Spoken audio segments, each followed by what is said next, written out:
આપણે 2 કેરીના સાલ ઉતારીને ટુકડા કર્યા છે, 2 કેરીના એમને ટુકડા કર્યા છે. તો આપણે એને સરસ વઘારી લઈશું. કાચી કેરીની ચટણી બહુ સરસ લાગે છે. આપણે 2 પાવડા તેલ એડ કરવાનું છે. આપણે અંદર રાઈ એડ કરીશું.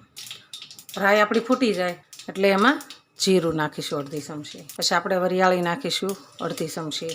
3 લીલા મરચાં નાખીશું. હિંગ નાખીશું. પછી આપણે કેરી એડ કરી દઈશું. કેરી એડ કરી અને આપણે ધીમો ગેસ કરી દેવાનો છે. અને આપણે અંદર એડ કરીશું હળદર, ધાણા જીરું, થોડોક આપણે ગરમ મસાલો એડ કરીશું. આપણે 1 ચમચી લાલ મરચું નાખીશું. સરસ આપણે મિક્સ કરી દઈશું. આપણે થોડુંક પાણી એડ કરીશું. આપણે 1 વાટકી ખાંડ એડ કરીશું.